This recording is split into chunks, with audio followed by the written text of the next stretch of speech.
Hello, welcome back to Ifechi family. Last week, I shared a message from Praise Fawowe, and this is the conclusion of that. Today, some of the things he was, talking about is like our foundation, the role foundation plays in our behaviors and our actions, bad upbringing of children, misplaced identity. Who are we? Who are we really? Very important to know who we are. And who are the custodians of our culture and some of the things we do and we think that they are okay. Let's listen to him. He's being questioned by somebody and then he was answering the question. So listen, and I hope you benefit from this topic as well. Is there something about the entertainment life or public life that makes marriages vulnerable? Is there what is the vulnerability that makes celebrity or public life so difficult to hold a relationship? Okay, so you see, I always check. I mean, it's like when we hire staff in our organization. We don't. I have a number of people working for me, working with me. I don't like to say work for me in our organization. I have never seen their certificates before, right? But I know about their upbringing. I know how they were raised. I know their parenting experience because foundations are conclusions, right? And so many of the artists and the musicians check their story. You would see traces of trauma, broken families. You know, I lived under the bridge. I found myself in Lagos. I was sleeping under the bridge then. Somebody saw me, had me sing under the bridge and brought me up.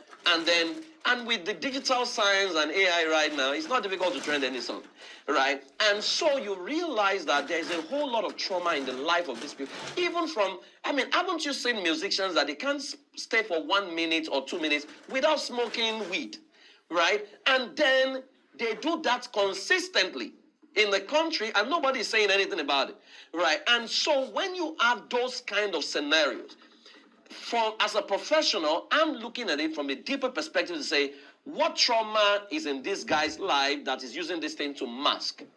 And so you cannot then force an adult to get help or come for therapy.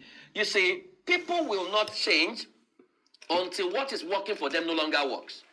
And that's why you notice that the old glories or the OGs, who are no longer making as much money, are more open to listening to counsel and coming to see to get help than the ones, do you see, because the way the money is rolling in, if people are still celebrating you, you post one thing, in 1 minute you have 1 million views, 2 million views, you are not likely going to listen to anyone unless you have a good head on your head.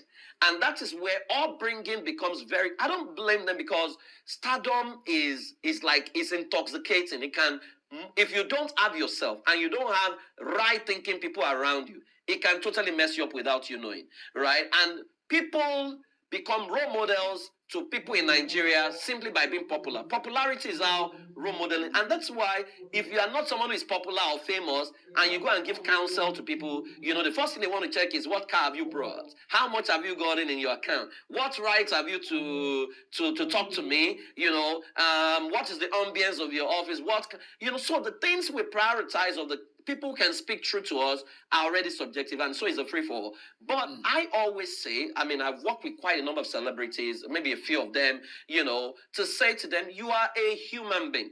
And you need to separate your humanity from your talent. Your humanity needs personal development. And so there are books we're going to review together. There are things you need to get off the limelight sometimes and work on your humanity, or else your career is what will eventually damage every part of you.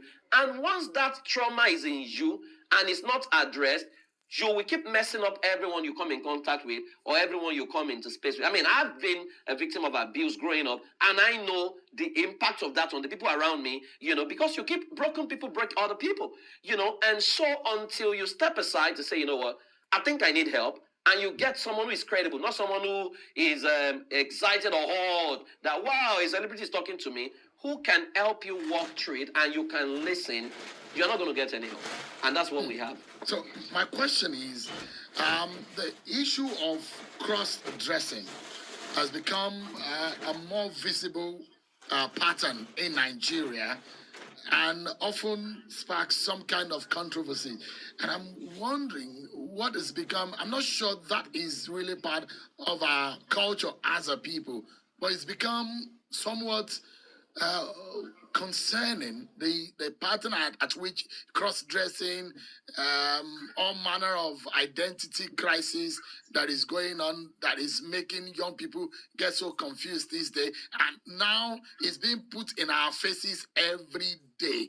Are you worried about it? And what would you say could be the way out for our society? Okay, thank you very much, Seun. It's a matter that worries me as an African. And because I partly live in America, I see a whole lot of that, and the society there accepts it. But like I said, whatever America can do, Nigerians want to do it better. And so, but then the question now comes, who are the custodians of our culture? Who are the custodians of the values, right? And so, and cross-dressing has worked thus far in Nigeria because there's no law that is expressly against cross-dressing, right? There is a law that is expressly against your capacity to switch from one gender to the other, but there is nothing against cross-dressing. Now, so if that gap or lacuna is there, then it behoves for the lawmakers to say, you know what, do we want this or do we don't want it? Because like I said, they say culture is the way of life of a people at every point in time. Culture is summarized as what we're going to take, what we're not going to take. Now, China took a stand, Russia took a stand against some of these things, right? And in fact, Qatar, you can't do cross-dressing in Qatar or many of the Gulf countries, you cannot do it because they took a stand. When World Cup was happening, they said, bring your World Cup, but there are behaviors you cannot bring here.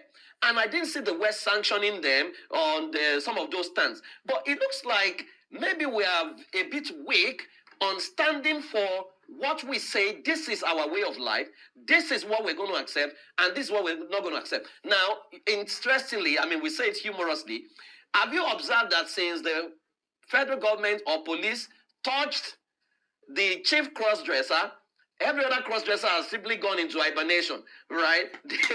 Everyone is now a bit careful, right? Because they took of course, it had to do with some money, the way Naira was tampered with and blah, blah, blah, blah, blah. But there are schools of people who believe that it had more to do with maybe the cross-dressing and things like that. You know, because if you don't curtail the behavior, that behavior is going to get pregnant. A different dimension. And so the custodians of our constitution or our law, our regulation must come out openly to say, you know what, this is what we will accept, this is what we will reject. And if this is what we're going to accept or reject, and there's a part of our law that gives room for this, what we need to do is get the people in the house to enact a law that outlaws this. Because if you don't outlaw it, then you will be in the wrong to now insist that people should not do what they are saying Americans do. And it's really sad because what I see a lot of young people now, they want to cross-dress, they want to do all this type of thing. But if in the absence of any law, in the absence of any leader taking a stand, you can't do anything against it. Wow, such a very deep conversation there with Praise Fawowe, an author, a coach, and of course, a family engineer. Thank you so much indeed, Praise Fawowe, for your time today. I really, really appreciate it. That was a chat with Praise Fawowe. That's a chat with him, and it has been very, very educative, as you will agree with me. I've broken them down in chunks so that we can get all the discussions. This is the end of the chat, and I am sure you have been benefited from the breakdown of this chart from the beginning to this end. Thank you so much, my lovely people, for listening to this. It's packed, as you will agree with me, and I'm sure we have benefited from some things from this short series.